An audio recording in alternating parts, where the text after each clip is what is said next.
Teror harimau yang sudah mendekati permukiman di Kabupaten Pesisir Barat jadi ancaman serius yang harus segera diatasi. Kamis pagi, tim gabungan dari BKSD, Dinas Kehutanan, Pemkab, tentara hingga polisi bergerak cepat memburu harimau yang berkeliaran. Kamis pagi, petugas memasang beberapa kandang perangkap di beberapa lokasi yang dicurigai sebagai tempat lewatnya harimau. Salah satunya diletakkan di sekitar 2 sapi yang mati akibat diterkam harimau pada malam sebelumnya di Desa Pelita Jaya, Kecamatan Pesisir Selatan. Kegiatan kita hari ini yaitu masang perangkap kandang jebak yang mungkin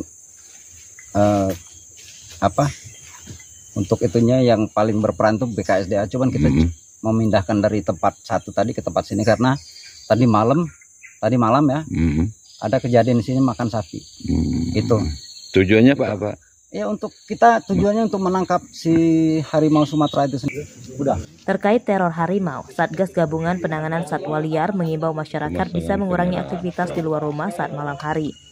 Sedangkan para petani yang kebunnya dekat dengan hutan lindung Taman Nasional Bukit Barisan Selatan atau TNBBS lebih waspada dengan cara bekerja secara kelompok atau tidak sendirian. Terkait dengan konflik satwa liar ini, pemerintah Pesisir Barat mengharapkan masyarakat waspada dan mau mendengarkan himbauan-himbauan yang disampaikan oleh Camat melalui Peratin agar masyarakat nyaman, ya, hati-hati dalam bekerja. Sehingga satwa liar ini kita berupaya menyelesaikan permasalahannya dan masyarakat tidak merasa resah. Teror harimau di pesisir barat muncul setelah warga memergoki 3 harimau berkeliaran di Krui Selatan saat malam hari. Lalu pada Selasa malam lalu ditemukan 2 sapi di Desa Pelita Jaya, pesisir selatan diserang harimau. 1 sapi mati dan 1 lagi terluka di kakinya. Rosandi melaporkan dari pesisir barat.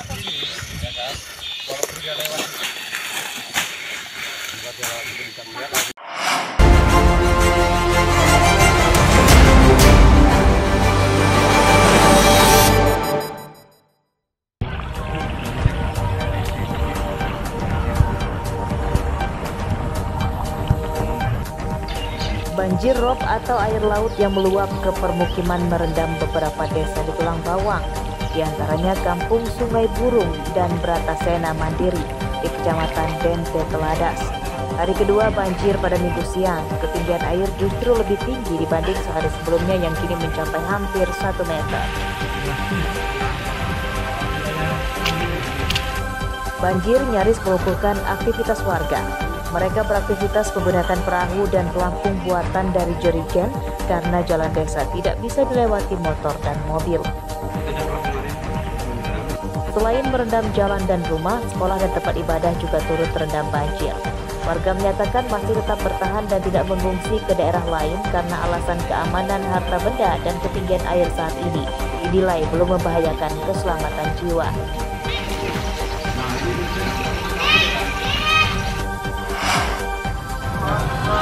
Maling motor, hancur.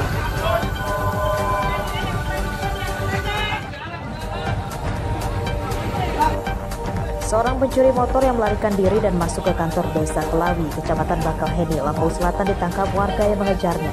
Tersangka pun akhirnya babak belur dihakimi massa yang geram dengan perbuatannya.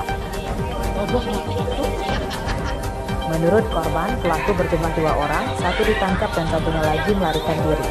Pencurian itu awalnya dipergoki korban saat tersangka telah merusak kontak dan akan membawa kabur motor korban. Namun saat dikejar korban, salah satu pelaku malah berhenti dan berusaha menyerang korban dengan senjata tajam. Korban kemudian berteriak meminta pertolongan warga.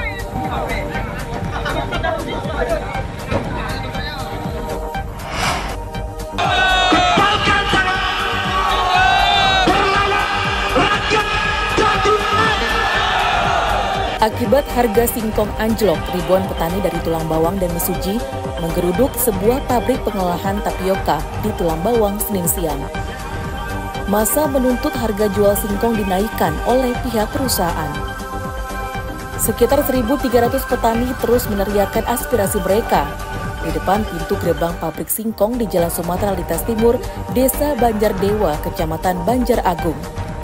Mereka menuntut harga singkong terendah Rp1.500 per kilogram.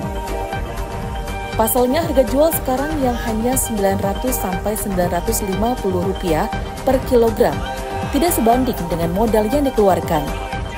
Apalagi pupuk bersubsidi kian sulit didapat, sehingga petani harus membeli pupuk kimia non-subsidi.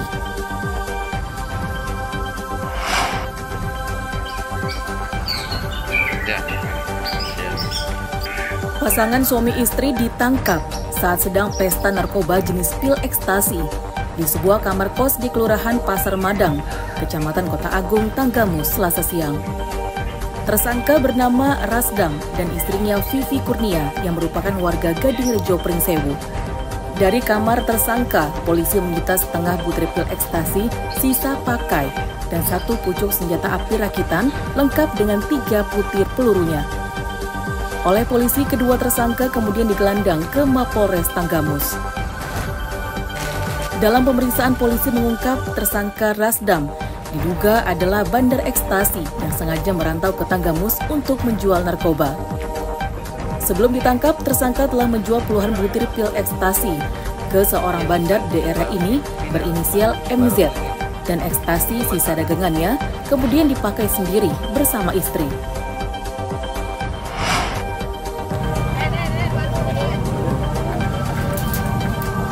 Sebuah pohon besar di pinggir Jalan Alam Syah Ratu Prawira Negara, tepatnya di dekat lampu merah sekitar Masjid Taqwa Metro, Rabu pagi tumbang menimpa mobil dan seorang perempuan yang sedang maraton hingga pingsan.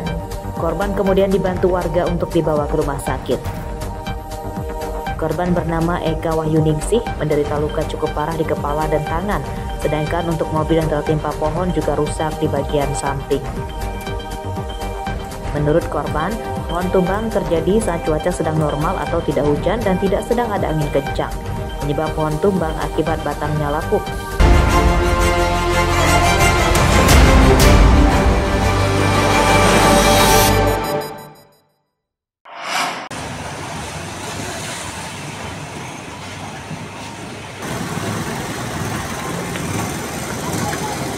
Angin kencang dan tingginya gelombang laut tidak dihiraukan. Gemuruh ombak beradu dengan degup jantung ketika kapal yang ditumpanginya berjuang membelah laut.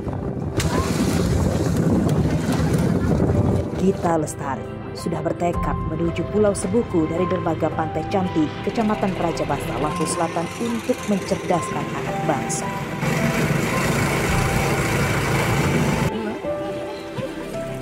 Gita merupakan warga Desa Canggung, Kecamatan Rajabasa, Lampung Selatan. Setelah laut ditaklukkan, perjuangan Gita belum selesai. Setiap berangkat sekolah, ia harus membawa genset sendiri karena ketiadaan listrik di sekolahnya. SD Pulau Sebuku memiliki 19 murid dari kelas 1 sampai 6 dengan 3 guru. Namun semangat mereka untuk belajar selalu berapi-api.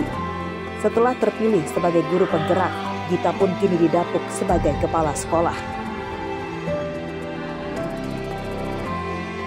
Saya berharap walaupun kita itu sekolah di sekolah terpencil, tapi jangan sampai ada istilahnya anak-anak itu tidak mendapatkan pelayanan yang terbaik.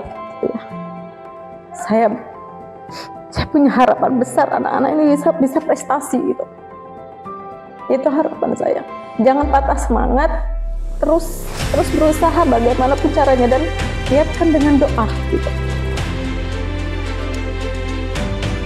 Meski dengan serba keterbatasan, namun para murid dan guru tetap senang karena mereka sama-sama bersemangat belajar dan mengajar.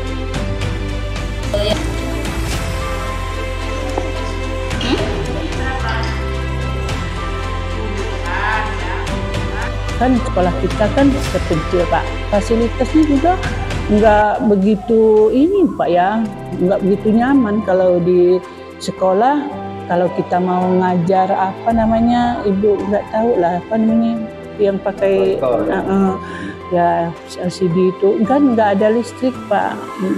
Terusnya nganuin sama ibu kita apa namanya genset ditarik-tarik sama dia kita. Mereka sudah mengajari saya dan sudah mengajari saya membaca, menulis. Menurut saya itu baik dan perhatian dengan muridnya.